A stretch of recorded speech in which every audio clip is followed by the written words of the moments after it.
So week 2 was full of some surprising wins, some close wins. We had an individual run for nearly 400 yards, and that's all leading into conference play. Here we go. It's week 3. Let's get into it. Talking Illinois high school football. If your goals are as high as you talk about, tonight's the night you go out and just take one more step.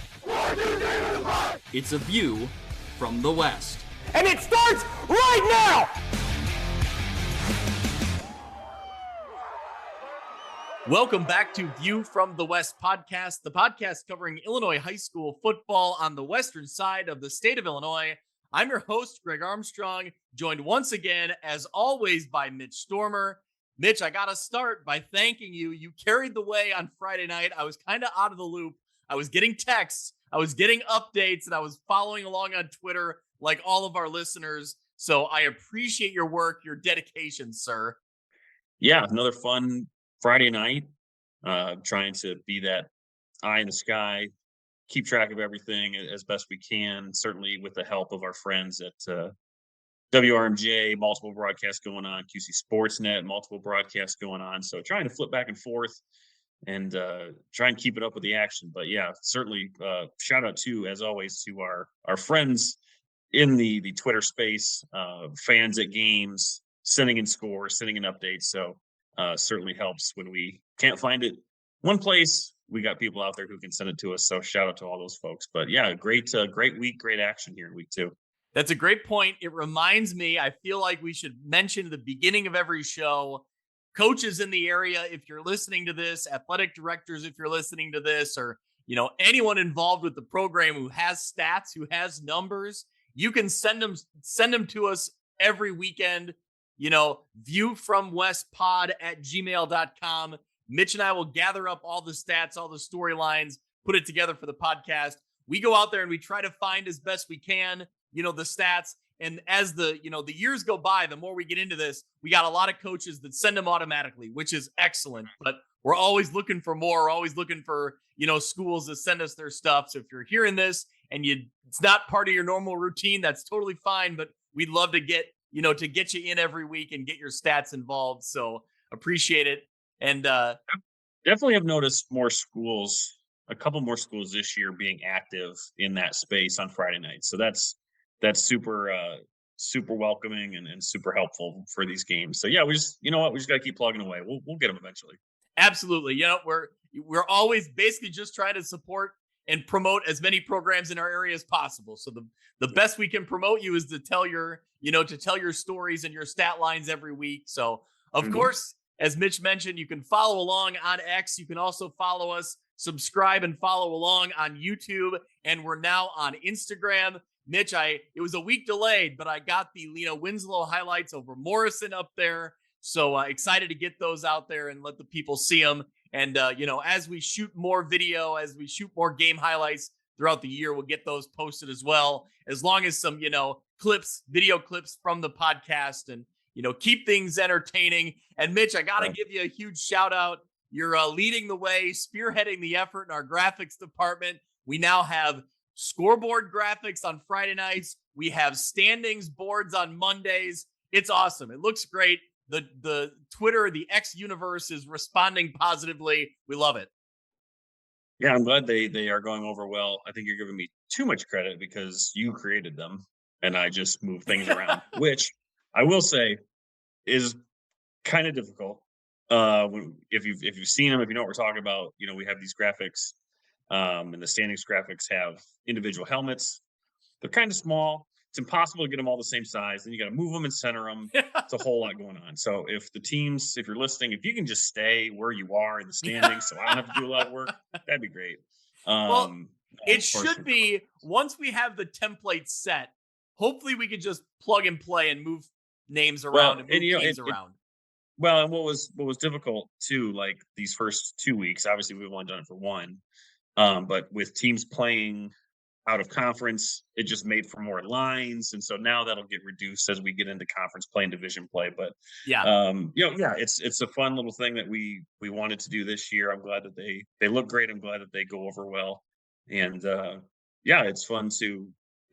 I would always try and tweet out final scores from all the conferences every Friday. This is a way more fun way of doing that. So, yeah, again, glad that people like it. We're going to keep doing it, and we'll figure out how to. Got some sizing issues we got to figure out to get them on the Instagram and such. But you know what? We'll work through these growing pains. Absolutely, we're getting there. They look great. It's a great start. So, I should mention, like I said, I was out of the loop this past Friday. To those who are asking and reaching out about an Instant Reacts pod, unfortunately, we were not able to get one recorded on Friday night. You know, the Instant Reacts is always the cherry on top. It's the bonus if we can get to it, and we try every week. This week it just did not work, but I'm gonna try my best, and we'll get it back up and running this week. So, you know, as long as things run smoothly on my end, we'll be up and ready to go recording late Friday night. Yeah, we had a break glass in case of emergency if some certain games fell a certain way, but they didn't, and so we just kind of just let this week slide. So apologies to anyone who looks forward to that, but yeah, we'll get more into that as now that we're in conference play. There's gonna be a lot more things going on that are of more importance, I would say. And certainly as the season progresses and we get into playoff talk and all that, certainly those instant reactions will come back on the regular. Well, you nailed it. Conference play is here for the Western Big Six, for the track. The NUIC's already played some conference games, and the Lincoln Land as well. So here we are. Mitch, before we jump into our viewpoints from week 2, tell us who we need to hear about, who powers the pod. Yeah. Certainly who powers the pod, certainly who is currently keeping me and you warm in our respective podding studios. Today's episode is brought to you by our good friends at Breedlove Sporting Goods, Western Illinois' premier sporting goods store for uniforms, apparel, equipment, awards, and online team stores. They provide all the same sporting goods services as the big nationwide companies, but with a faster turnaround. And their uniform pricing is a fraction of the cost you're probably used to. They offer name brands such as Adidas, Under Armour, and Nike, and are extremely responsive with any inquiries. With a primary focus on the western side of the state of Illinois, Breedlove Sporting Goods is the fastest way to outfit your team. Check them out on Facebook or at breedlovesports.com, or shoot Cal Breedlove an email at calbreedlove@gmail.com for more information. We love it. Thank you to Breedloves as always. They're handing out the first helmet has been delivered. Nice enough to see Colin Schweigen tweet out a thank you note on X over the weekend. So we love to see it. He was excited to receive his helmet. Of course, Colin Schweigen, the recipient of our week 1 Player of the Week award for the Rockridge Rockets. He's the quarterback out there. So this week we have a couple names, about 3 names that really stood out to us. We'll get into it, but there's a big performance that we gotta get to. But before we get into looking back at week 2, we start with our viewpoints. We start with the headlines from the week. Mitch, I'll start with you. What stood out to you from week number 2? Sure. I think you had this one last week and we touched on it, but I'm gonna circle back to West Carroll. Yeah. They're 2-0. 2-0, 2 big wins in their first season in 8-man. But boy, just congrats again to the Thunder. I mentioned this last week. Probably a lot of listeners who weren't even born during this time frame. But let me give you this, Greg, because I looked it up. I went back into the archives and looked it up. This West Carroll community, Savannah, Mount Carroll, the smaller communities around there, they suffered 7 consecutive winless seasons from the late 90s into the early 2000s. It finally broke in the 04-05 season. In all, 66 game losing streak, Greg. If you remember back in the days of Sports Illustrated before it was, all AI, Rick Riley would have a story on the back page. I think it was called In the Bleachers or something. I've heard this. Okay. Yep. I remember he had written a story about Savannah's football team, and it was during that stretch, and it talked about, he had talked to some players, and they had all these plans of going to Manny's in Savannah with the goalpost once they won, and Again, 7 straight seasons of not winning any football. Flash forward now to 2024. Again, it's a brand new style of game in 8-man. They're 2-0. They look great so far. So just a big shout out to everyone there in that West Carroll community, and congratulations to the Thunder. All right, that is a great viewpoint to start with. I'm going a similar route, but not quite the complete shock of a 2-0 start, maybe like the West Carroll story here. But I'm going with a couple of fast starts in the Three Rivers Athletic Conference. I think, Mitch, it's safe to say we all kind of pinpointed Princeton as being a team that was going to start 2-0 and potentially build on top of that. I think we knew about Monmouth Roseville. We thought they were going to play pretty well, but they have really exploded out of the gate. And how about Erie Prophetstown? On the rock side of the Three Rivers, they're the only team left sitting at 2-0 right now as we head into conference play, into divisional play in the Three Rivers. Now, I know that Newman and Rockridge are shouting at their podcast devices right now that they both had to play Princeton. So I get it, but I'm saying I saw a lot of talent here in this Erie Prophetstown team, and so far you're seeing it pay off. They're 2-0. They look good in their first 2 weeks. Yep, no question about that. Speaking of looking good, how about Milledgeville? Yep. Second viewpoint for me is the Milledgeville Missiles. Head coach Jason Roble. I looked it up, Greg. There's probably an easier way of me doing this, but I had to individually click through every conference to see this. But now, and I know 8-man isn't sanctioned by the IHSA, but for my viewpoint's sake, yep, 150 points scored in the first 2 weeks.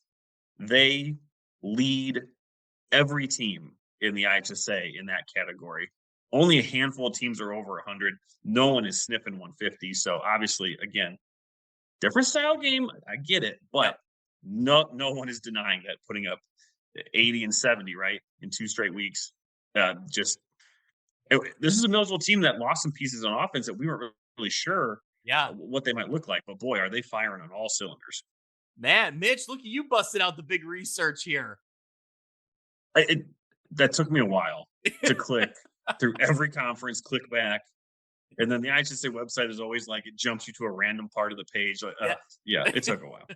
Again, I applaud your efforts. There's probably a link on that webpage that would show me that automatically, and I just didn't see it. I don't know. Yeah, it's good to be thorough. My second viewpoint, I'm going with the win by Galena over Morrison. This is a Galena team that in the same week, they were announced as a top 50 team in IHSA history. They grabbed this huge win. And I think it's important to mention that they get chosen into the top 50, which is a great honor, very deserved for this Galena program. But they only have one playoff appearance since 2016. So you look at it, they're 1-1 now with this win over Morrison. There's a path to the playoffs, but they may need a couple more big wins. We'll talk about it later on. But for right now, I think this is a win that really caught some people by surprise and really grabbed some attention around the Northwest Upstate Illini. And, it's funny, we asked our followers on X to give us some info that we needed to talk about, some storylines we needed to talk about this week. And Cole Kramer pointed out, and I think he's correct, getting 5 wins in the NUIC this year is shaping up to be quite an accomplishment. And I think this Galena win over Morrison is a testament to that, because there's a lot of teams that are going to give you a battle week in and week out. Yeah, we thought when Morrison was going to come into the NUIC that maybe they were going to be the team that started to compete in the upper echelon, but boy, it's been a tough start for them. But maybe Galena is that team this year that slides in there. We'll talk about more about them later on, because I'm really intrigued about their game this week. I'll finish out the viewpoints here with just teams that lost in week 1. Good to see them have good bounce back wins in week 2. We'll talk about them as we go through, but I'm talking United. I'm talking Galesburg. I'm talking Kewanee, Sterling Newman. The list goes on of teams that lost in that first week, but good to see them come back in week 2 with strong performances and get a win in the win column. Well, as we head into week 3, it is exciting times in the Western Big Six. This is when the regular slate of conference games start. Now, every team throughout the schedule will have a non-conference game to fill that Alleman slot.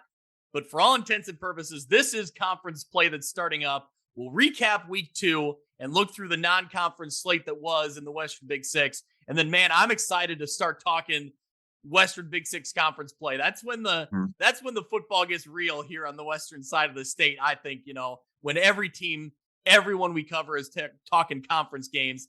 Well, here we go. Let's look back. United Township gets the big win over Chicago München, 67-0. After a short delay for the second year in a row. Mitch, explain that first before we get into things. Well, last year, is it Mukin? Is it Munchin? I don't know.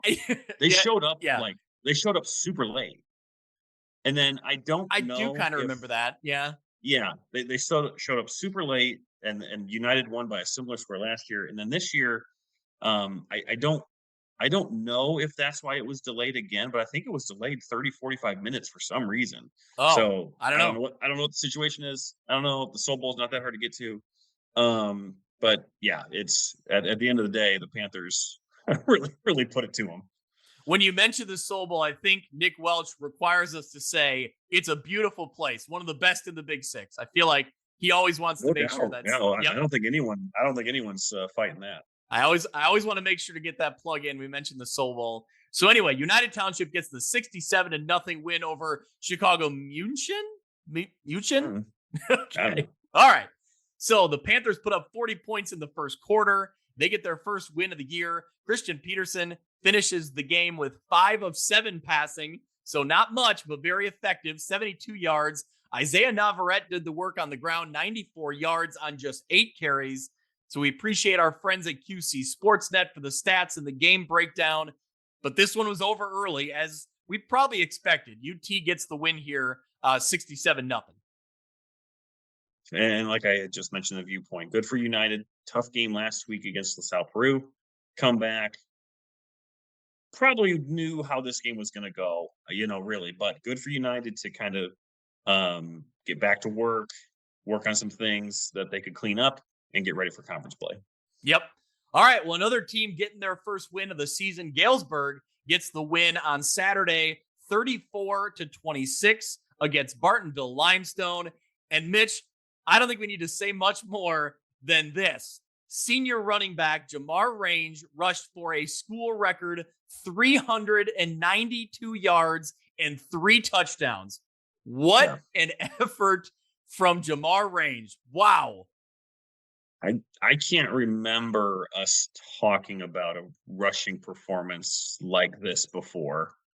We're blessed to cover a lot of good rushing attacks and good rushing offenses. Yeah. I don't recall a singular individual performance like this. 392 yards. That is a lot. But he didn't do it alone. Greg. No, he didn't. Let's go. Let's hear it. Shout out to the big fellas up front, and I think Matt Wheaton had this out, or maybe it was the Galesburg Twitter account. I'm not sure, but shout out to the big fellas up front. I'm talking Larry Randolph, Celestin Matala, Asher Whitcomb, Levant Rittenauer, and Gilbert Lemus. Big boys up front, clearing the way for Range on a historic day for him. And again, just like United, great for Galesburg. Same thing, both schools lost their week 1 games last season, played identical opponents in week 2 this year. They both win once again. So good for Galesburg to get in the win column heading into another pretty interesting out-of-conference game in week 3 that we'll talk about in a second. Yep. So, Mitch, almost 400 yards rushing, 3 touchdowns. Do I need to say any more? I think we have our Breedlove's player of the week here for sure. Yeah, we'll as we talk through the rest of the games here, we'll certainly have some candidates that are certainly worthy of this. But boy, yeah, what can you say? 392, big win for Galesburg. So yeah, congrats to Jamar Range. Week 2, our Breedlove's player of the week. He's getting a helmet. Exciting, very remarkable and a memorable game, certainly for him and for the Galesburg Silver Streaks. Let's move down the way. Another non-conference win in the Western Big Six. Geneseo gets the win 20-6 over Clinton, Wisconsin. Another defensive performance from the Green Machine as they hold Clinton to 6 points. Could be a good sign of things to come as they open up Western Big Six play. Yeah, shutout in week 1, and this only 6 points in week 2. I don't know a whole lot about Clinton, Wisconsin, but again, this Geneseo team is kind of bringing back that identity of a strong, stout defense. So can they carry that sort of play and that momentum here as we get into Western Big Six play? Let's talk some more headlines from the non-conference slate in week 2. Bennett Academy gets the win 49-29 over Moline.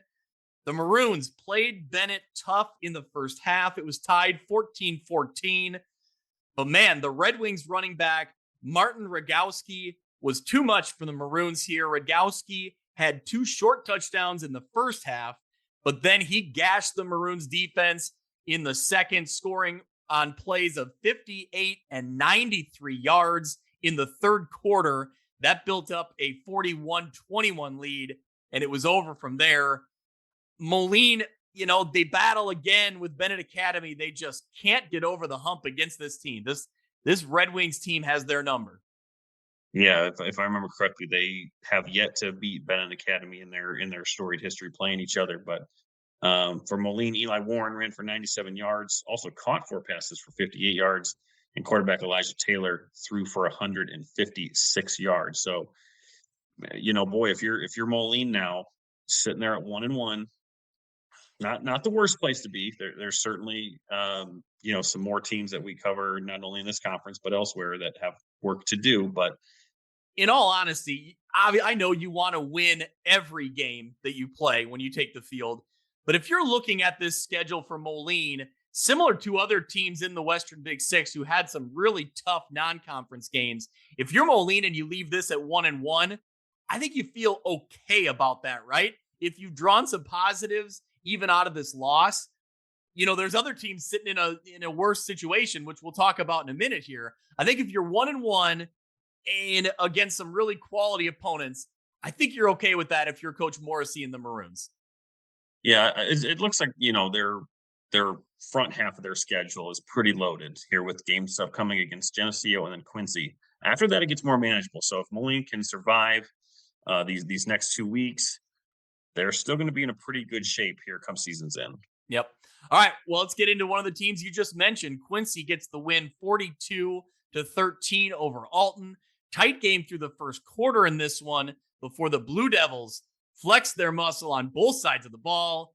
Quarterback Braden Little throws for 333 and 4 touchdowns. Running back Jarius Rice, 262 all-purpose yards and 2 scores.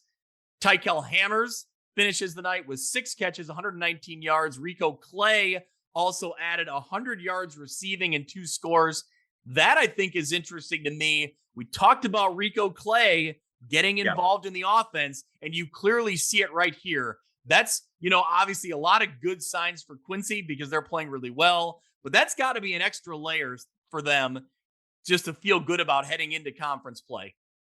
Yeah, well, and I would direct you and anybody listening to go to Muddy River Sports. They actually had a great write-up about that very concept, Greg, of Rico Clay being that just dynamic weapon now on both sides of the ball now that he's playing offense. So again, I would urge you to go to Muddy River Sports for all the coverage of Quincy if you're looking for it. They do great work down there. But yeah, they specifically had a write-up on Rico Clay this week. Hey, if I'm talking about something that Muddy River Sports has already covered, I know I'm doing my job well because they're all over it. If they're talking about it, then I feel good that I'm going in the right location. So, all right, couple more games here. Dunlap gets the win 41-31 over Rock Island. Rock Island again showed a lot of fight in this one. It was a tight matchup with a Dunlap team that was ranked number 1 in the Peoria Journal-Star power rankings. So that says a lot to me in general. We knew it was a tough non-conference slate for Rock Island. They fall 10 points short in this one, but another great effort from the Rocks. Yeah, quarterback Javion Clark-Pugh, another good week. Finished with 259 yards and 3 scores. This was a weird one.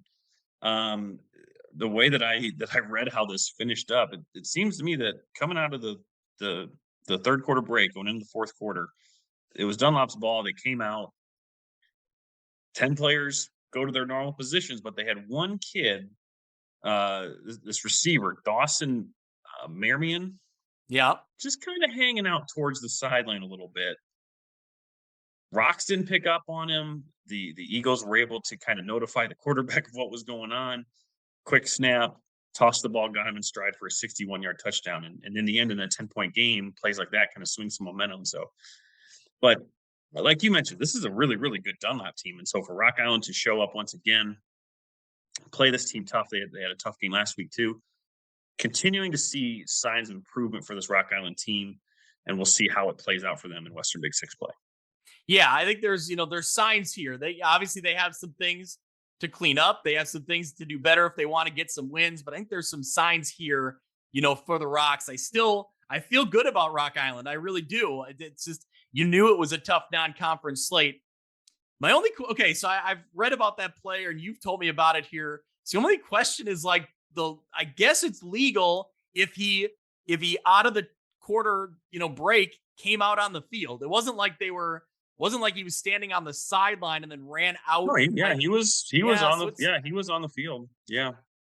I think you've seen kind of variations of this before with, if it's some trick play and the quarterback is like pretending to get a call or something. But yeah, I don't think it was anything improper. That just kind of was able to hide, and Rocky didn't see him. But when I first read about it, I thought it was like a mistake that Dunlap ended up getting away with. Like they accidentally only lined up 10 and this kid just walked out at the right time. But no, you think it was designed that way. No, he was on the field because the coaches were able to notify the Dunlap quarterback, like, hey, like, here's this guy, not to be too obvious about it. But quarterback knew enough to get a quick snap and a throw. So interesting. All right, one more game in the Big Six. Niles Notre Dame gets the 17-0 win over Sterling. Sterling held to just 106 yards of total offense. So tough night overall for the Golden Warriors. But again, we've talked a lot about the Western Big Six played a really tough non-conference slate. I feel like a broken record. I keep saying it, but it's true. You look down the way, these are quality opponents week in and week out. And unfortunately, Sterling falls up short on this one. Yeah, having to play Niles Notre Dame and going back to Metamora in week one, just haven't been able to get going. Sterling just, if it's a stalled drive, if it's a turnover or whatever it may be, just haven't found that gear yet this season. So should be a good matchup here. We'll talk about it in a minute. Hosting United, I think we'll learn more about both of those teams in that matchup. So yeah, Sterling's just got to find it, but the season's still early. Yep. All right, well, here we go. It's week 3. Outside of one team, it's conference play now. United Township goes on the road to Sterling. Geneseo takes on Moline. Quincy is taking on Rock Island. And the non-conference game, very interesting. Galesburg goes on the road to Morrison.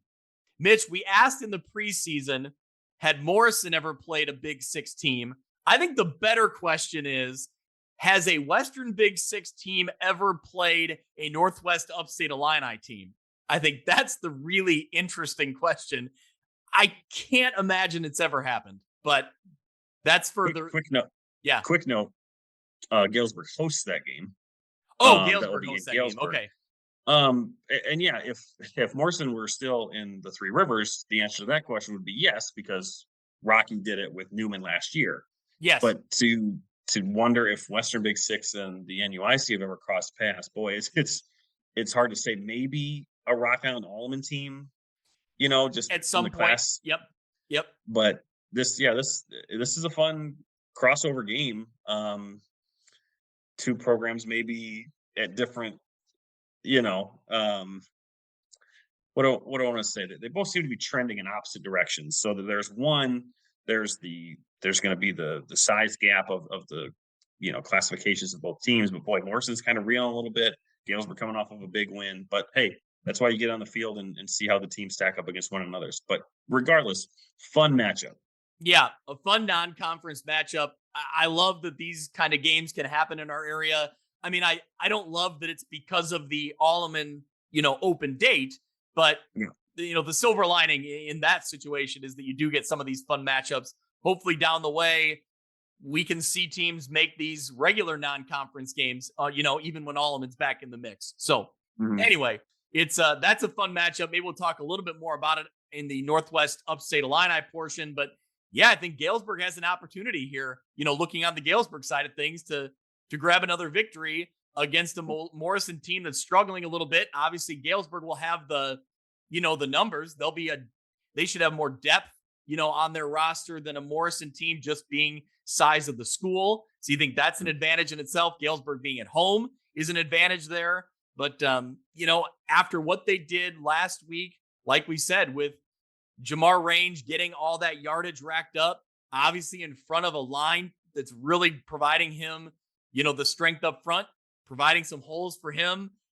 It's interesting to see if, Galesburg could keep him moving. But all right, let's talk about the conference games here. So United Township on the road at Sterling. So they're 1-1. Sterling's 0-2. Mitch, any thoughts on this one right off the bat? No, I think what I just mentioned, I think we're going to learn more about both teams, right? United coming off of a big win. Can they keep that going against a Sterling team who has looked okay at times, but just has played tougher opponents than United has? Can Drew Nettleton get settled in early? Can he find Jimmy Wadsworth? Can this offense finally find that gear? Or will they continue to not get off of a good start and allow United to come in? So again, that one, I think we're going to learn more about both of those teams. Really looking forward to Geneseo and Moline, because I think that's also a similar situation where you've got Geneseo sitting there at 2-0, but haven't really played the best competition. You have Moline, who have played two really, really good teams and are 1-1. So yep.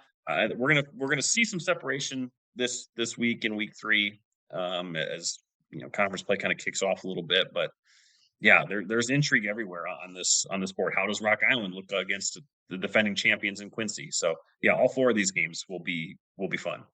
Yeah, I think that United Township at Sterling game, like you said, some questions could be answered there because both those programs are young and, there's experience being gained as the weeks go by. But, one of these teams has an opportunity to grab a Western Big Six win. Which one of these groups has that experience that's kind of built up so far, that youth that's ready to make that next step? I think that's what I look at in that game. And, like you said, Rock Island going on the road to Quincy, it's a huge test for the Rocks, for Javian Clark-Pugh, and for that Rock Island defense. On the other side of the ball, what can they do against a Quincy team that, what else needs to be said? They have multiple weapons. They're strong on offense. They're strong on defense, and they're going to be at home. So, Rock Island's got to answer a test on the road.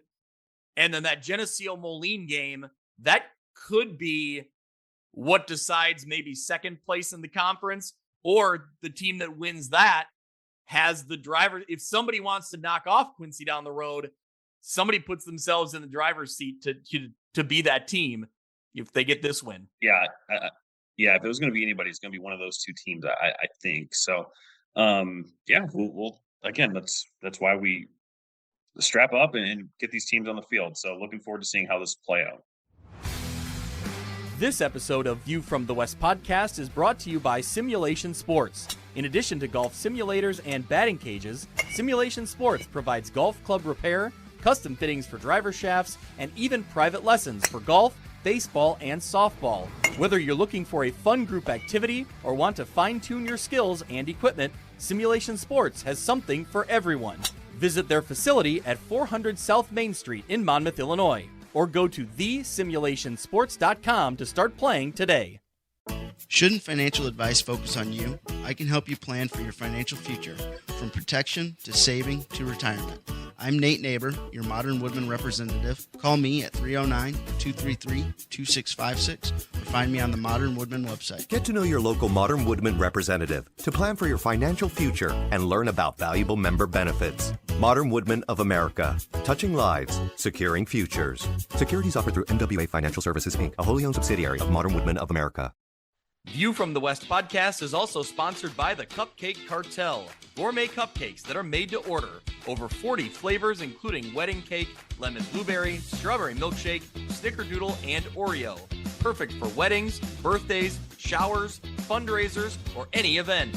You can find the Cupcake Cartel on Facebook. We thank them for their support. All right, let's get into the Three Rivers Athletic Conference. Plenty of games to get to here. Kewanee gets the big bounce back win, Mitch, like you mentioned. They get the win 27-18 over Riverdale. That sets up another big matchup, very similar to what we talked about a minute ago with the Geneseo Moline and who's positioning themselves, at the top of the conference.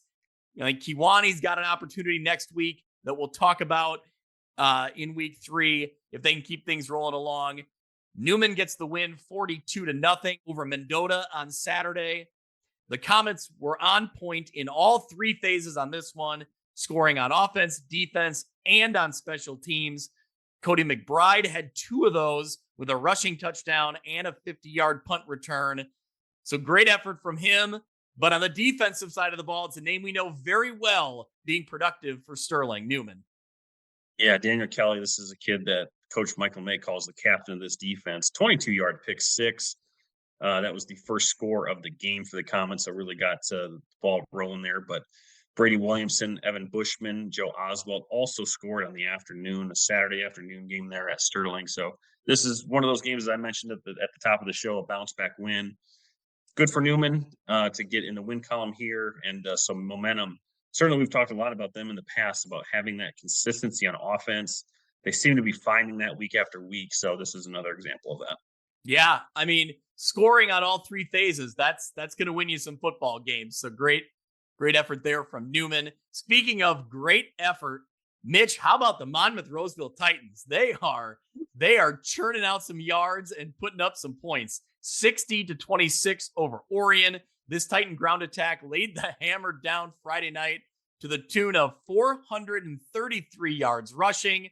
Senior running back Peyton Thompson led the way, 222 yards, 4 touchdowns, 1 from 62, another from 81. Mitch, he was really close. He was on the short list of player of the week candidates, but just fell a little short to Jamar Range. But what an effort here from Thompson. Yeah, wasn't it only on 8 carries too? Something like that. It was a short amount of carries and a lot of yards and a lot of good results. So, but man, similar names here that we've called for the past couple of years for the Titans too. Andy Myers, Andrew Way, Nick Houston, all added rushing touchdowns in this one. This is one of those where I saw the score early on and then didn't get the update until later, and it was like 60-26. Like, oh boy, that's. If you remember last week, Monrose did the same thing, kind of a slower first half, and then they just bulldozed their way the rest of the game. So a lot of intrigue with Monmouth Roseville this year. I think we talked about that in the preview episode. I was high on the Titans as a team that could potentially take down Princeton. And boy, they look good in the first 2 weeks. Mitch, before we get into our next game, before we wrap up the Monmouth Roseville talk, we have a lineman touchdown alert here. Our first one of the season, from what I've been to, or from what I know of our area. I got a text Friday night from head coach Jeremy Adolphson, junior defensive lineman Landon Angelo tipped the ball up in the air. He comes down with it and right in stride returns it for an interception touchdown. That put the Titans past the 60-point mark, or up to the 60-point mark on the game. So congratulations, Landon Angelo. There's a highlight for a lineman. We love it. So, all right, Princeton gets the win. This was the game hyped up in the Three Rivers for week 2. Princeton gets the win over Rock Ridge 27-18. in the first half. Rockridge 0 for 3 on extra point tries and trailed by 3. So, you talk about, game of inches or things that, make a difference. Special teams can make a huge difference. On the flip side, Tiger kicker Ian Morris connected with 2 second half field goals, including a school record 37-yarder. He was also 3 for 3 in extra points. Mitch, tell us about Ian Morris. Yeah, our buddy Kevin Hieronymus caught up with Ian Morris after the game, and kind of a great story. He's a first-time kicker, and so his quote was to Kevin was, "Before every practice, I was kicking field goals. Coach Pearson was joking with me about kicking. I didn't think I was actually going to kick because we had a freshman come in who plays soccer. I thought he was going to kick. Coach put me in there, and it went in. So, we'd love to see that. And then, like you mentioned, it was kind of what made up the difference in the early going with Rockridge's miscues and extra points. But it was Princeton's defense that really kept this game in check. We talked about Colin Schweigen earlier in the show, the reigning View from the West Player of the Week. Boy, he had a great first half, 10 of 13, 217 yards, and 3 touchdowns. Yep. After that, though, the Tigers picked him off twice at crucial points in the second half and just really kind of kept that dangerous Rockets offense from really gaining any traction and making any sort of comeback attempt. So typical Princeton, right? Great game from them. Having a new weapon and a kicker is just what they need. But usual suspects for the Tigers on the ground attack. Casey Etheridge carried the ball 10 times for 106 yards in the score. Ace Christensen, 75 yards on 17 carries and 2 touchdowns. So we were excited about this game as the two teams that have been the reigning champions of their respective divisions for multi-years now. And this year it goes to Princeton as the quote unquote king of the track for the time being. Yep. If they can continue to win, that could be where they end up. You mentioned the 2 interceptions for Princeton. Arthur Burden and Grady Cox were there to grab those. So, great effort all the way around for the Princeton Tigers. We thought this team would be good. We expected them to be good. This is one of those games that, they proved it against a really good Rockridge team. On the flip side, I think when you look at Rockridge, I know there's maybe not any moral victories. You want to win every game, but let's be real here. This Rockridge team is not this other 2A teams like Rockridge are not playing teams like Princeton, in the regular season. So yeah. I think the battle in this one, kind of find out where you're at afterwards, listening to WRMJ and the interview with Sam Graves. He said to get this game early in the season, to kind of learn a little bit about yourself and really be challenged against a really good 3A program. Mm-hmm. I think that's, it's a loss. It's a notch in the loss column, but it's still you take positives where you can from it. Yeah. 3 things on this on top of my head. 1, I listened to this whole game from whistle to whistle. Jim Taylor called a great game. There you go. 2, this absolutely does nothing to change the outlook on Rockridge's season. Yep. Not at all. And 3, another great name we didn't mention for Rockridge. Another great game for Owen Steele, who's really coming along this season. A fantastic weapon for Rockridge so far. Yeah, him and Landon Wheatley both look really good. And I think that, if you got those guys finding space and if Schweigen can get him the ball, which he has been, yes, I think that there's plenty ahead for this Rockridge team. And I think they know that too, right? It's, sure, they went out there and battled against a really good Princeton team. Now you kind of wipe that one away and you move into the divisional play. So let's move along. Yeah. Mercer County gets the win 34-14 over Sherrard. Sherrard jumped out to a 14-0 lead in the first quarter with touchdown passes from Carter Brown to Zach Knox and to Harrison Curry. But it was the Golden Eagles who rattled off 34 unanswered points for the win. Mitch, I don't think it's an exaggeration that I think when Mercer County's looking at being down 14-0 at home in week 2, when you're already 0-1, I think your season kind of hangs in the balance there. I'm not trying to be over dramatic, but if you go 0-2 and if you, let's say you lose by double digits to Sherrard, and you already lost the game the way you did in the first game of the year. I don't know if this season works out the way that Mercer County wants it to. On the flip side, you rally back in this one, you win by 20. Man, I think you've built up a lot of positive momentum heading into the rest of your conference play. Yeah, I saw this when it was 14-0, and it surprised me, honestly. It did. But then you got guys like Mason Gray, who ran for 2 scores. John Baldwin connected with Dakota Capola for a pair of touchdowns. Dalen Blazer returned an interception for a TD. So this is a well-rounded effort from Mercer County. Mason Gray finished with 151 yards on 26 carries. So yeah, again, another bounce back team. Good for Mercer County to get that win. Like you mentioned, it would have been pretty tough sledding to try and climb out of that 0-2 hole. But to get this win in a rivalry game that hadn't been played in a long time. Yep. They'd come out with a big win coming from behind. Good for this program. Coach Matlick is really high on Mason Gray. Hearing him talk to WRMJ Saturday morning on Sportsline, really high on Mason Gray, and you saw him deliver in this one. I believe that Whitehull, their running back, who's one of their more dynamic weapons, I believe he's out. He was out for this game at least. I'm not sure for how long. Hopefully they get him back because what Mason Gray's doing right now to fill in while he's out. I think they could be a really dynamic, playmakers in that backfield for Mercer County. So they get the win here. I think, like I said, a really huge, positive momentum builder for Mercer County as they head into divisional games. One more game here in the track.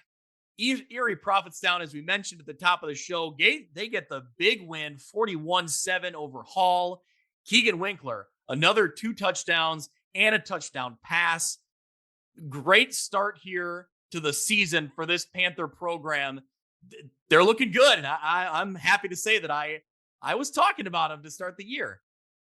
Yeah, you sure were, and that they're riding that momentum going back to last season. They're now 5-1 in their last 6 games. So, intriguing matchup here. We'll talk about this in a minute in week 3 going against Newman. But yeah, been really impressed with Keegan Winkler these first 2 weeks, and really this Panther program as a whole. Mitch, we like what we see from Erie Prophetstown on the field. And what I mean is, in the first 2 weeks, they've had 2 different helmet decals. So how about that? Yeah, we like that. So yeah, we need more of that. So have 9 different ones. I don't, fine. No problem. That's a challenge for any head coach out there. Let's go. So in week 1, it was a white kind of Panther head. It was a big Panther head logo. In week 2, it was their, EP with the Panther head coming out of it. And it was in the design of an American flag. And I believe Coach Whitebread seems to think the players love that one. They're going to stick with that one for now. Right. He says for now, maybe for the rest of the season. But hey, Mitch and I are always up for, new designs, new logos. So you surprise us any week you want. We're in. So yeah, no doubt. All right, let's jump into week 3. We're now getting into Rock and Mississippi play. So Mercer County goes on the road to Orion. Erie Prophetstown is hosting Newman. Riverdale is hosting Rock Ridge. On the Mississippi side of things, you have Kewanee at Monmouth Roseville. And friend of the pod, Philip Johnson, pointed out on X that it looks like if either one of these teams wants a shot at, the division crown, that would involve knocking off Princeton. But the first step would be winning this one. This game seems like a must. This seems like a huge game for both of those teams. We'll talk about it in a minute. The other games here on this side of the division, Mendota at Hall and Princeton hosting Sherrard. So where do you want to start, Mitch? What game you like here? What catches your eye? Oh, boy. I think it's EP and Newman. I think it's 2 teams riding some momentum. EP maybe slightly more, just being 2-0, but I don't know that they've played a defense like Newman's. So I'll be interested to see if Newman's offense can again be consistent and put points on the board. They certainly have the weapons to do it, but I'm going to sound like a broken record. because I just keep saying we're going to find out more about some of these teams because maybe we haven't quite yet. And so week 3 across the board here has some intriguing games. Merco at Orion is another one of those. But I think Philip Johnson said it best when we're talking Kewanee and Monroe's, the 2 teams directly below Princeton in this Mississippi division, the 2 teams that could potentially fight for that top crown. Yeah, who's going to come out on top here in this week 3 matchup? Yeah. You talk about, Newman, if their defense can do what they do, consistently, how will Erie Prophetstown handle it? But I look at Erie Prophetstown gave up 6 points, only 6 in the first game to Kewanee. They gave up 7, only 1 touchdown to Hall in week 2. Yep. So if Erie Prophetstown's defense can maybe control what Newman does offensively, that could be a close game, could be a really good battle there. How about Mercer County at Orion? 2 teams, both sitting at 1-1, looking for that spark. I think Mercer County's going to try to get it done on the ground and really kind of, with Mason Gray and some of the weapons they have there. And obviously we know Orion is going to hit you through the air. And, that's kind of a battle of styles there. Who can come away with the win? That one's at Orion. The View from the West Player of the Week is brought to you by Breedlove Sporting Goods, Western Illinois' premier sporting goods store for uniforms, apparel, equipment, awards, and online team stores. They offer name brands such as Adidas, Under Armour, and Nike, and are extremely responsive with any inquiries. With a primary focus on the western side of the state of Illinois, Breedlove Sporting Goods is the fastest way to outfit your team. You can check them out on Facebook or at breedlovesports.com, or shoot Cal Breedlove an email at calbreedlove@gmail.com. This is Dan Pearson of Fellowship of Christian Athletes. Our FCA team of staff, board, and volunteers is pleased to support View from the West with Greg and Mitch. Our Northwest Illinois FCA team is 3 teams in 1, serving coaches and athletes in the 3 Rivers, Northern Illinois, and Greater Peoria areas, all with schools covered by View from the West. For more information, email me at danpearson@fca.org. FCA, the heart and soul in sports. The Quad City's first and only fantasy football show, For Fantasy's Sake, has you all covered when it comes to all of your fantasy football needs. The guys come to you live every Sunday morning during the football season from 10 to 11:30. They've got the best analysis, rankings, DFS, and gambling advice between the Rock and Mississippi Rivers. So tune in to For Fantasy's Sake every Sunday during the football season from 10 to 11:30 a.m. on Facebook and YouTube. Hey, this is Brett Bielma, the head coach of the Fighting Illini from Prophetstown, Illinois. You're listening to the View from the West podcast. Mitch, we jumping in to the LLC, the Lincoln Land Large Schools. Yep, let's get into it. All right, here we go. Elmwood Brinfield. This score stuck out to me. Elmwood Brinfield gets the 42-12 win over Illini West. A really great win, kind of a score that kind of caught me off guard because I like what Illini West has this year. But man, Elmwood Brinfield seems to be, they might be one of the teams that could challenge up there near the top of the conference. Bo Windish, 147 yards, 2 touchdowns. That puts him at 331 on the first 2 games with 5 total touchdowns. He was a name we had, kind of on our radar, and he's producing so far. This is an Elmwood Brimfield team that I think, with all respect to West Hancock and to Decatur St. Teresa, is going to be undefeated going into their Week 5 game against Farmington. And I think that's going to be a huge game because I think Elmwood Brimfield's schedule sets up really, really nicely for them to get into the playoffs this year. I don't think there's any question about that. We were a little surprised, right? Last week beating Knoxville the way that they did, and now again against an Illini West team that we have some hope for and have seen good signs from. So, yeah, the Trojans and Coach Howells are just rolling along here early on. Yep. Well, speaking of rolling along, Farmington gets the win 60-28 over West Hancock. Lane Wheelwright, 277 yards and 3 touchdowns. Mitch, you want to talk about consistency? In week 1, he threw for 276 yards and 3 touchdowns. And like I said, this week, 277 yards. So very consistent, always playing at a high level there is Lane Wheelwright for the Farmers. Yeah, and he just posted a pretty incredible play that he had on Friday. Uh, it's a 55-yard Hail Mary touchdown pass, which he kind of just leads with that. So you kind of knew what was coming, but you didn't know how he was going to do it. He scrambles around for a little bit, avoiding defenders before he can finally set up and fire into the end zone. I don't know who caught it. If it was I think it was Jack Gronwald. Jack Gronwald. Okay, great. Yep. That would make sense since he finished with 149 yards and 2 touchdowns. Yeah. But a tremendous play from Lane Wheelwright. We wouldn't expect anything less from him and from the Farmers here in another impressive win.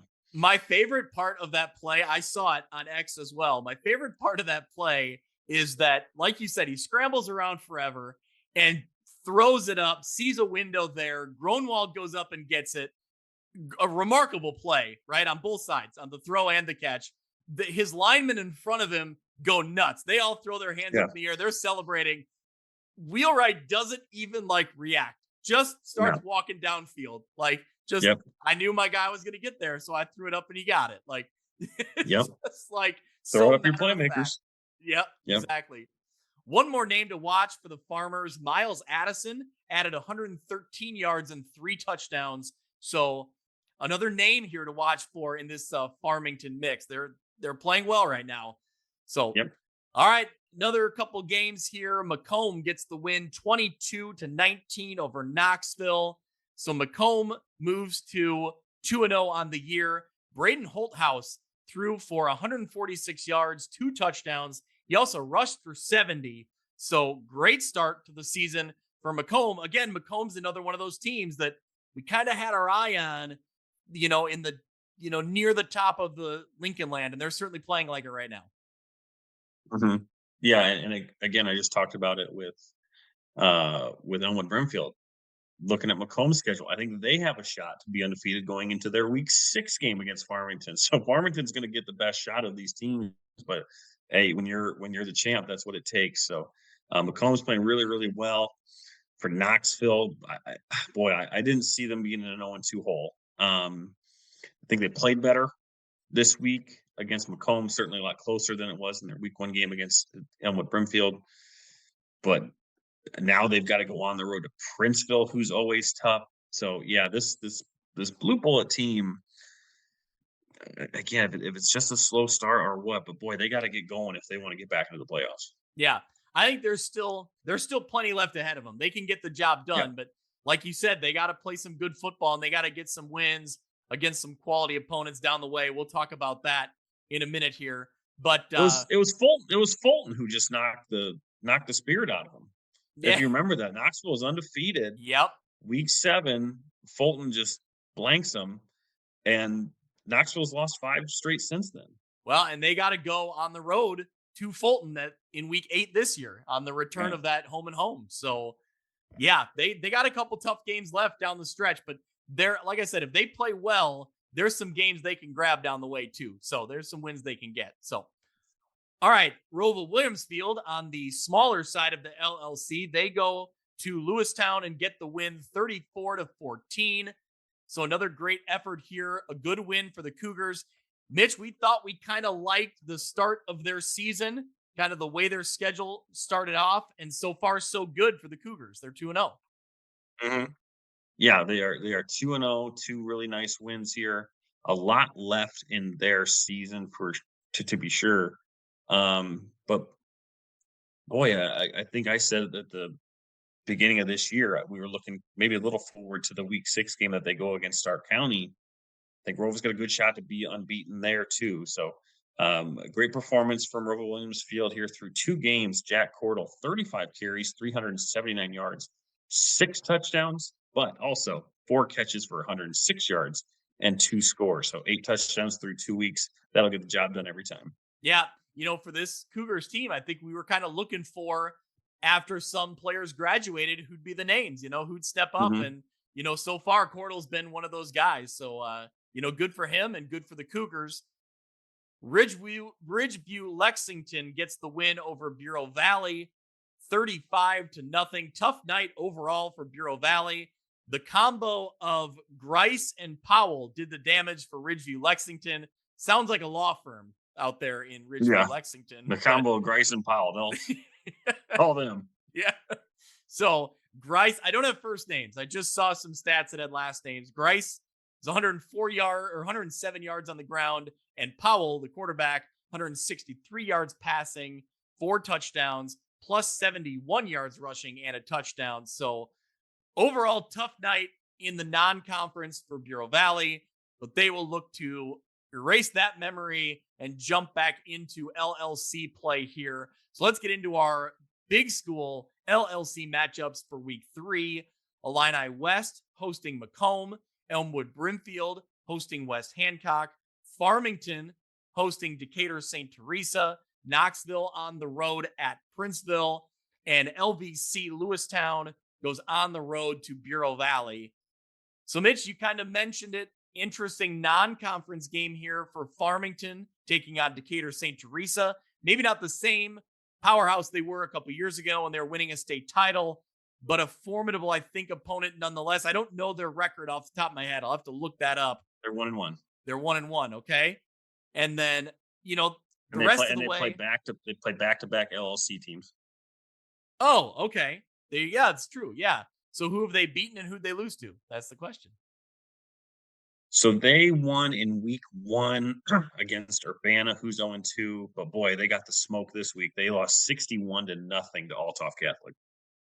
Okay, so there you go. But then their next, as mentioned, their next 2 games against LLC, they go to Farmington and then they will host Elmwood Brimfield.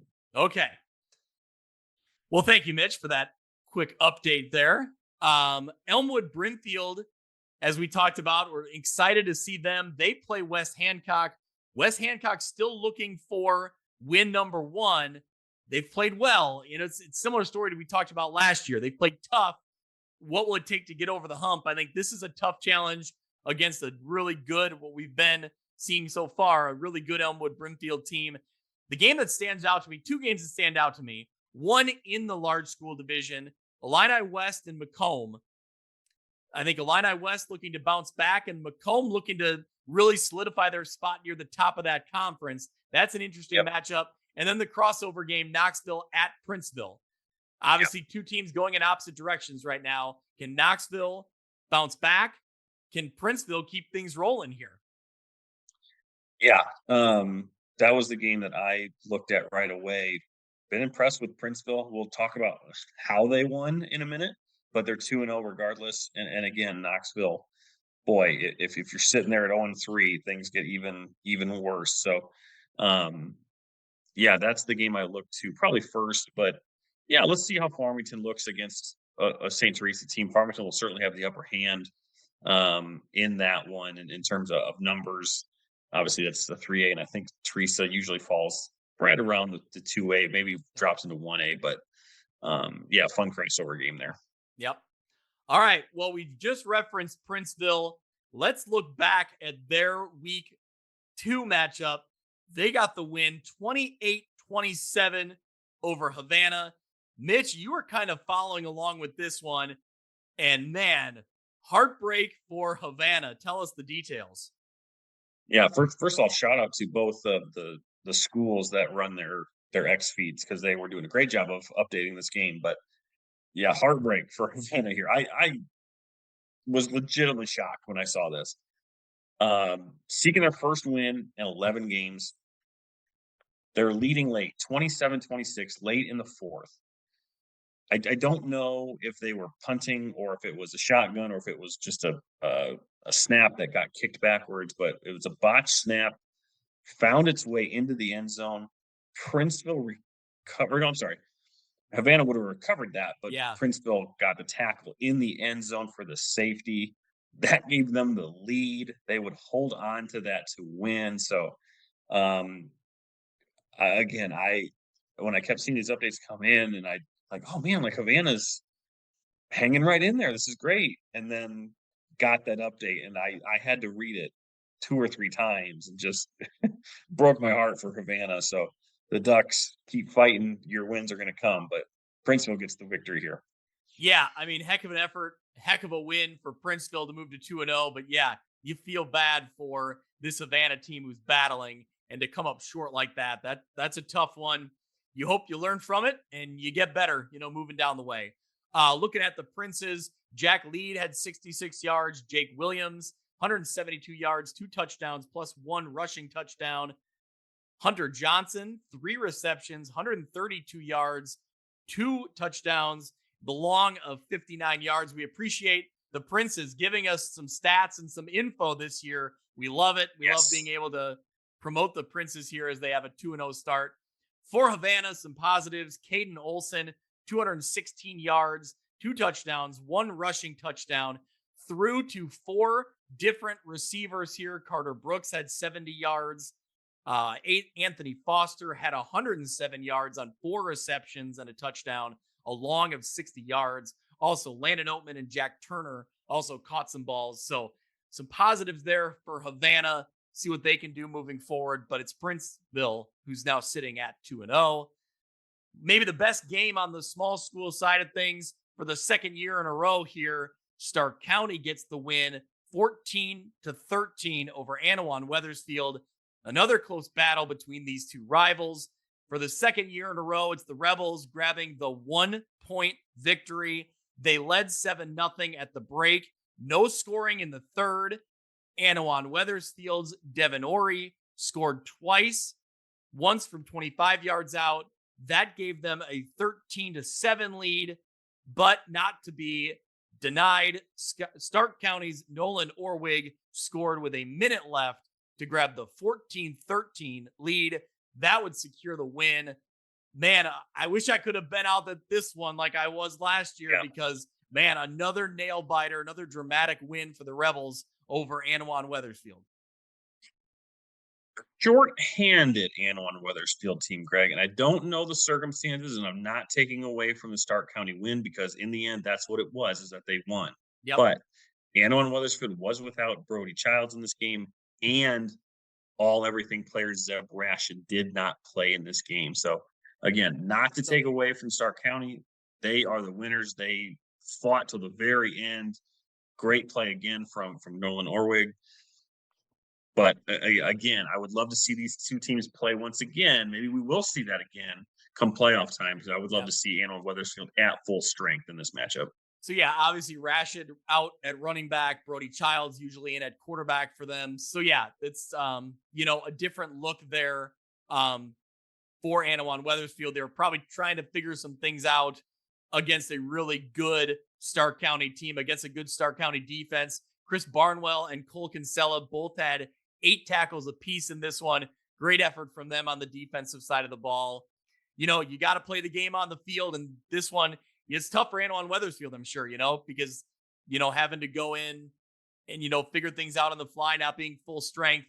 Either way, it's a great win for Stark County. They're now sitting at 2-0 for the second year in a row, with a lot of momentum coming off a win here. So, Mitch, I think when you start looking down the way of all the games we saw this week, I think this one was probably the game of the week when you talk about a 1-point win in the fourth quarter.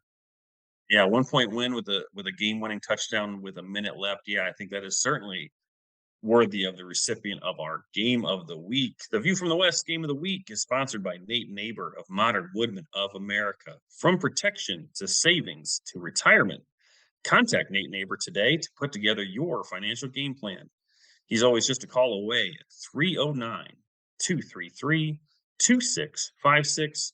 Modern Woodmen, touching lives, securing futures. Thank you to Nate Neighbor for his support. We appreciate it, for the support there on the Game of the Week. All right, a couple more games here.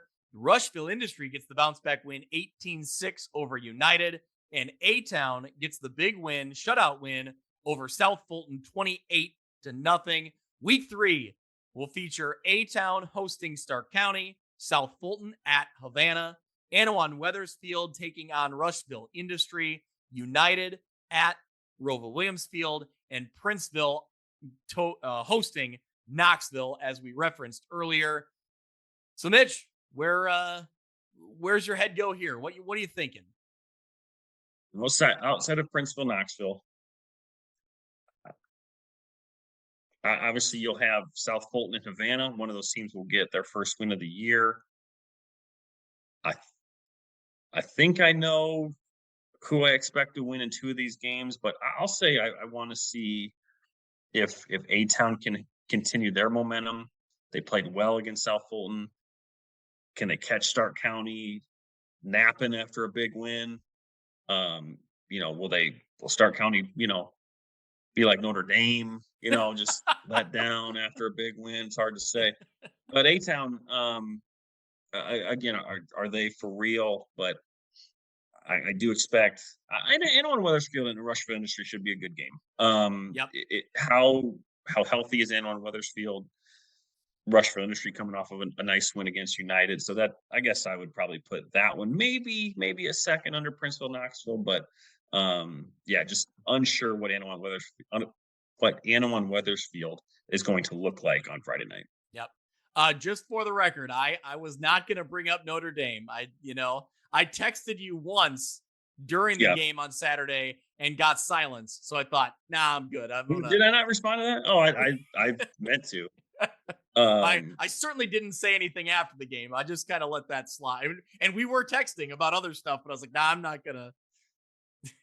Yeah.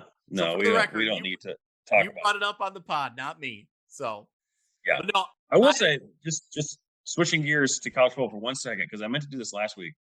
I do need to give my flowers to you because I saw the setup at Northwestern. Yeah. Not bad. Yeah. Okay. It's a little funky. Yeah. But they made the most out of a bad situation, and I think it looks cool. It's great.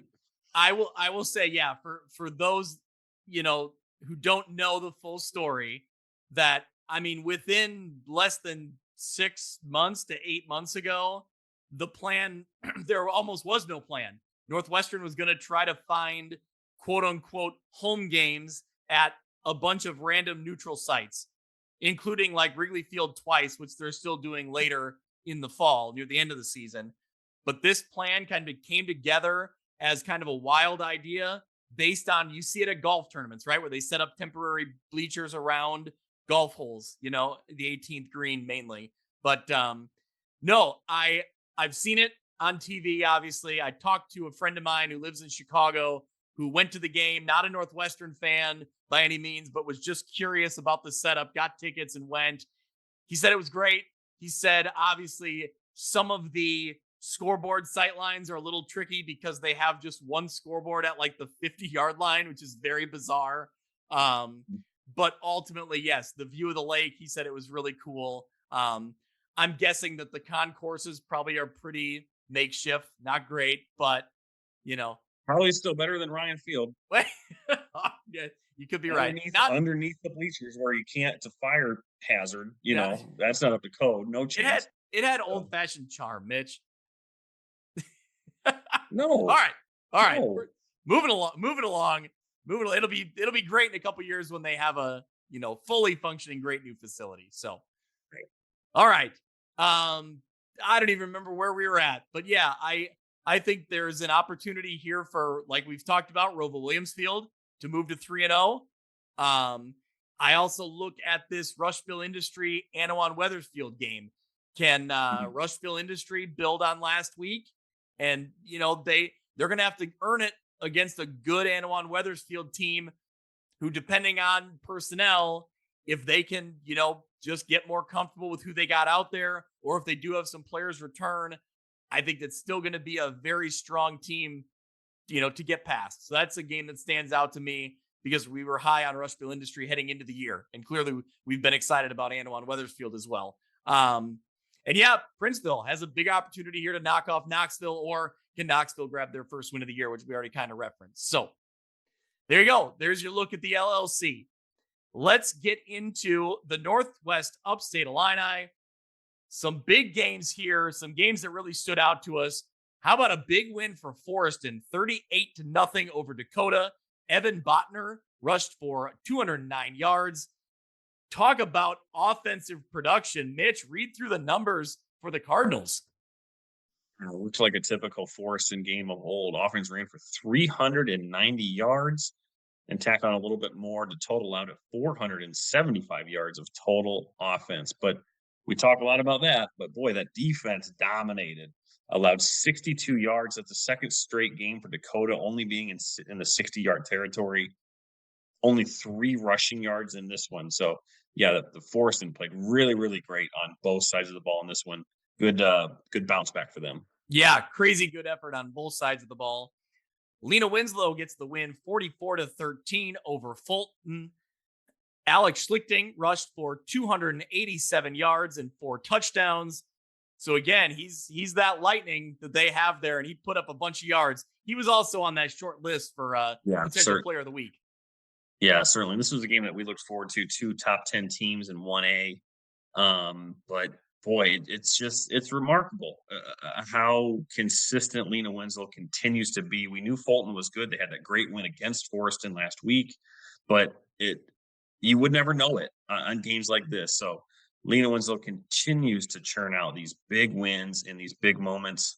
And now with the loss of CPC, the new number 1 team in 1A in Kyle Kampmeyer's football rankings that we contribute to. So yeah, Lena Winslow back on top. Yep. So a couple another scores down the way here. Mitch, this was the game that really stuck out to me. We called it out at the beginning of the show. It was one of my viewpoints. Yep. Galena gets the win 34-9 over Morrison. Man, I'll be honest, this one surprised me. I mean, we've really talked a lot about Morrison and what they have coming in this year in the NUIC. And we knew Galena was trying to get back to that 5-6 win mark, but they need to make some statements. And this is a big statement for them. Yeah, was not expecting this. I saw it for the first time and it was 20-9, and Galena added a couple more scores there in the fourth. But Miles Schumacher, what a game! 134 yards on 16 carries and a touchdown. Also 1 of 1 passing for 67 yards and a touchdown. So not sure if that was a trick play situation. I think that was a fourth quarter touchdown pass. So maybe that was kind of the straw that broke the camel's back there in that game. But yeah, a really great win for Galena, and just there's a lot of questions there with Morrison now coming off of 2 games and 2 losses in their first introduction, I guess, season to the NUIC. So talked about playing Galesburg doesn't get easier for Morrison than this week, but they just have some things they need to figure out. They need to figure them out quick. Mitch, if I saw Galena's stat line right, I believe they had 3 different players throw a pass in that game. Yeah. You don't see that very often. That's interesting. Yeah, keeping you on your toes there in Galena. Yeah, absolutely. All right. So, a couple more games here. Dupek gets the win 36-8 over Eastland Pearl City. Cooper Hoffman completes 9 of 16 passes for 83 yards, rushed for 32 yards on 8 carries for a touchdown. So another great effort from him, but he wasn't alone in this one. No, this was an awesome highlight that our friends at the Dupek X account shared. Awesome touchdown run from Justin Anderson. Not only a pair of these ankle breaking jukes to get into the open field, but then once he is kind of met with some resistance, boy, he breaks right through that.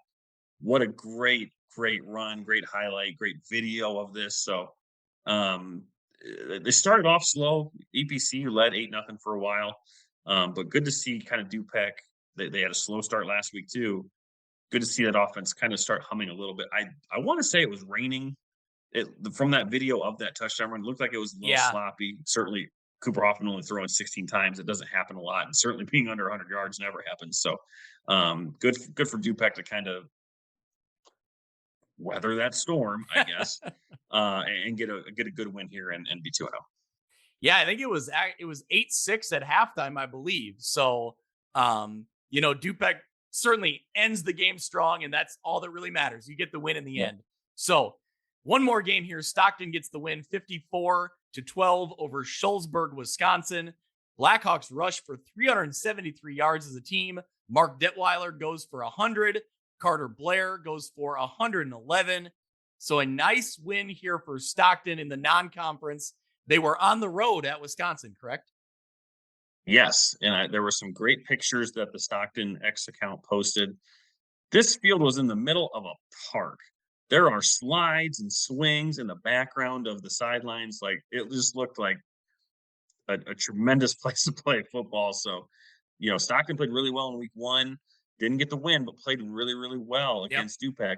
So good to see them really, really kind of exert their strength. We've talked about their strength coach and what they've been building there in Stockton. So good for them to get this win here.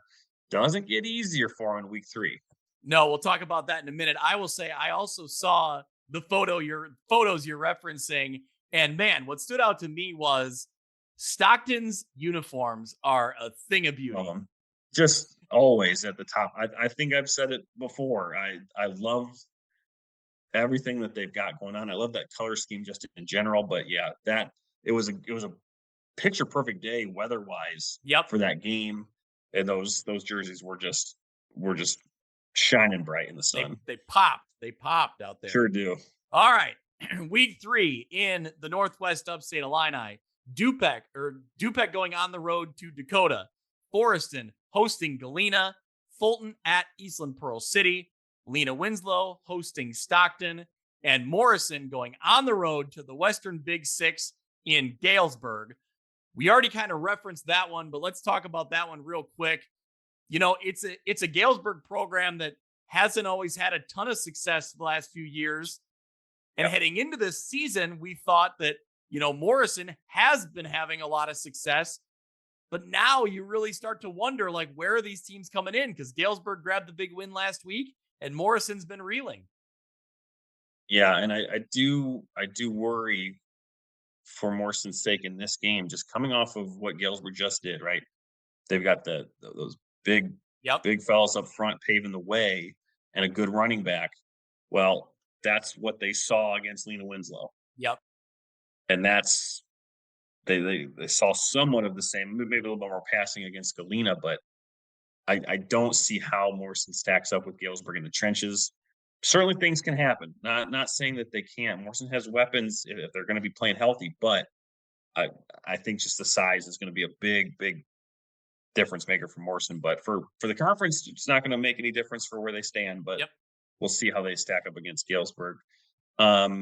I want to see how Stockton looks against Lena Winslow. Yeah, I do believe Lena Winslow will win that game, but I have been impressed with Stockton these last 2 weeks.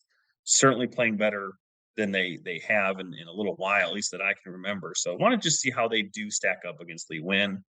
If I had to pick one that I have the most intrigued by, I guess it's Forreston and Galena. That's the game for me. Yeah, is Galena for real? Can they stop Forreston's? Whatever they just ran for 390 yards on the ground in a really, really stout defense. So yeah, now we're getting into these games here in the NUIC where we can learn a little bit more about these teams. Yeah, I think that's the game for me. If you're looking at what Galena did to beat Morrison, if they want to make that 5-win, 6-win playoff push, which we thought was possible in the beginning of the year, I think this is another game that they need to get. I think it's this game or looking down the way, a game against Fulton, right? I think one of those games you got to have go your way. Just some of those, X factor type of games. But Forreston has looked really good, and man, Galena, played really well and got the win. So here we are. It's an really interesting matchup here. And you kind of mentioned it briefly, but Fulton has to go on the road to Eastland Pearl City. I think Fulton obviously has played really well. They're coming off a tough loss against Lena Winslow, but but we saw what they could do in week 1 against Forreston. So, which team for Fulton will show up? And on the same side, is Eastland Pearl City ready to take that next step? They got that win over Galena in week 1.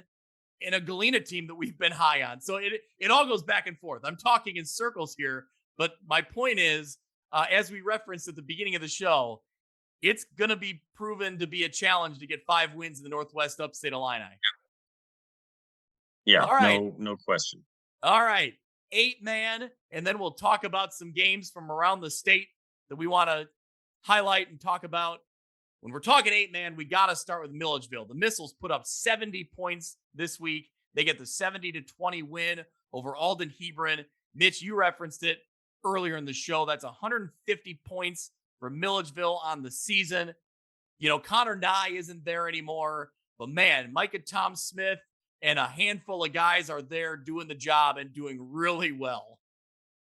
Yeah, looking at Milledgeville's schedule, maybe not the greatest of competitions here with AFC and Alden Hebron. And then they've got Orangeville on the road, who's 0-2 here. Just looking ahead a little bit, really like this week 5 matchup against West Carroll. That'll be a lot of fun, but can't get ahead of ourselves too much for this Missiles team. But again, great start to the season. Again, not to get too far ahead of ourselves, but when we've seen what Milledgeville's done so far, it is a little disappointing that they don't play Amboy in the regular season. So if we're going to see that matchup with what we think is Amboy, one of the best teams, maybe the best team in 8-man as the defending state champ, we don't see that one in the regular season. They do play Polo, which is a huge rivalry game. Both of those teams are sitting at 2-0. Polo got the win 56-0 over River Ridge. Noah Dewey ran for 73 yards and a 34-yard touchdown on his only 2 carries of the game. He also scored on a fumble recovery. So you talk about being efficient. That's the ultimate. Hey, if you're going to touch the ball, you might as well score. So shout out. I guess shout so. out to Noah Dewey. There you go. I guess so. So speaking of Amboy, they got the win 58-14 over West Prairie. West Carroll got the win 54-0 over Hiawatha. So again, congratulations to the Thunder. It's exciting times out there. They've been longing for winning football, and they're finding some success here in 8-man. So a couple more games. West Central, they moved to 2-0. They get the win over BPC 38-28. And Ridgewood gets the win 56-14 over Galva. So let's go through the list of games here in 8-man football that we're looking forward to. Galva is on the road at Amboy. West Central goes on the road to Peoria Heights. Ridgewood takes on Flanagan Cornell Woodland. Bushnell Prairie City is hosting West Prairie. And hey, Mitch, thanks to our friend Lucas Buck on X, he let us know that Bushnell Prairie City and West Prairie play for the Iron Spike. We love it. Yeah. We love a good rivalry, and that's an awesome name for a rivalry. Yeah, the Iron Spike Bowl. It's to remember So it'd be Bushnell Prairie City when it was West Prairie and Bushnell together. Okay, Yes. right. So when they were together, it's an awesome looking plaque. It's an awesome name for a rivalry game. So if you haven't seen it, I think we retweeted it. We could probably do it again. Yep. Great Iron Spike. It's just terrific. Everything about it is great. So as we referenced, Bushnell won the inaugural game. Maybe we didn't talk about it yet, but Bushnell won the first game. West Prairie has won the last 2 meetings. So great name for a great rivalry out there. Thank you, Lucas, for hooking us up with that info. You got Milledgeville at Orangeville, Ashton Franklin Center at West Carroll, Hiawatha at Polo, River Ridge at South Beloit. So that's the rundown. Milledgeville and Orangeville, the rivalry there. You got Polo taking on Hiawatha, who's sitting at 1-1. Can they continue to look good? They've only allowed 8 points in their first 2 games. Clearly, Milledgeville is rolling along. When they go up against Orangeville, who is at 0-2, who's put up some points, but they're struggling a little bit to get the wins. So anything stands out to you here, Mitch? No, just the Iron Spike Bowl. Nowhere else. You don't need to look anywhere else. There you go. Absolutely. All right. Well, things that definitely stood out to you and a lot of people around the state. How about Hardin Calhoun getting the 14-13 win over Camp Point Central? I knew that Hardin Calhoun's been good the last few years, but this is a statement win in Class 1A when you're looking at teams around the state. Yeah, this game was, I don't want to say it was so much back and forth, but it was tight the whole way. You had earlier before the fourth quarter, it was like, okay, Calhoun's leading. They might be able to pull this off. CPC took the lead, but then with I think just seconds to go, Calhoun gets it was game tying at the time, 13-13. They kicked the extra point to win. So certainly CPC, a team that we've talked about for the last 2 seasons. The Lee win of the South, the defending 1A state champions. This can happen. We've seen it happen to Lee Win in years past. We've seen it happen to a lot of state champs from the previous years. They get upended, but we'll see how CPC responds. They're certainly going to be a favorite come 1A playoffs, but Calhoun is going to be right there with them. So great win for Calhoun to upset the champs. Yeah, it just makes for, something to watch for down the way here. A few more games to talk about when you're talking about Class 1A. We got to mention Althoff gets the 61-0 win over St. Teresa. We referenced that earlier. Byron keeps rolling along. They get the win 49-18 over Rockford Lutheran. How about this one? Pittsfield gets the win 14-7 over Athens. And this is a, kind of an historic win in some ways here. Yeah, our buddy Shuck was all about this one. He tweeted out this is the first time that Pittsfield has beaten Athens since joining. Help me out here. Is it Sangamo? Sangamo. There you go. They joined that conference in 2014. So great win for Pittsfield against traditionally a really, really good Athens team who is now 0-2. But I'd love to see that for Pittsfield. Congrats to them. Yeah. All right, Mitch, the only thing left to decide here is where am I going in week 3? We haven't talked about that. You're back on the road? I'm back on the road. I'm back in the fold here. So I like that. Let's see.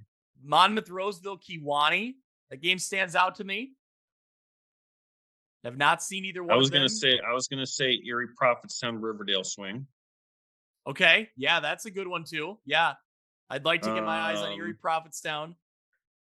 Wait, is Animal Weathersfield home? I'd have to look. Let's see. They are home. They are. Okay. But the other, let's see, the Kewanee, Monmouth, Roseville's at Monmouth, Roseville. Okay. So yeah. No, I would say you're right though. That Newman, Erie, Prophetstown. Do Erie and Riverdale, just one exit up. Yep. That's a pretty easy swing there. Could start in Sterling. The score guys will be all over Moline and Rock Island, but yep. Instead of me just trying to figure this out, I'm going to say Erie. You do Erie, Newman, and then get to Rock Ridge and Riverdale. There you go. That's a possibility. That's a strong possibility. I'd have to figure out what goes with Monmouth, Roseville, and Kewanee. It's in Monmouth, Roseville, so that's the other one. But okay, there we go. We've sorted it out well enough. I'll be somewhere. Yep. Mitch, you'll be, of course, hounding X. You'll be all over the X feed and hooking people up with the info they need, creating great graphics that look amazing. So we thank you as always, sir. Yep. All right. Anything else? Otherwise, we'll wrap up and we'll talk to the people next week. Yeah, I think that puts a bow on it for week 2. Looking forward to week 3 as we just keep it seems weird that it's already week 3. It's how quick this season goes. It does. We'll look forward to probably having a lot to talk about in next week's show. It goes fast, but it gets exciting as the weeks go on. So it just feels like, it's just it's a fun journey any way you look at it. All right. Thanks so much for listening. We'll see you next week. That'll do it for this week's episode of View from the West. Thank you so much for listening. I encourage you to go out to Apple Podcasts or Podbean and subscribe so you can follow along, and downloads will come automatically every week.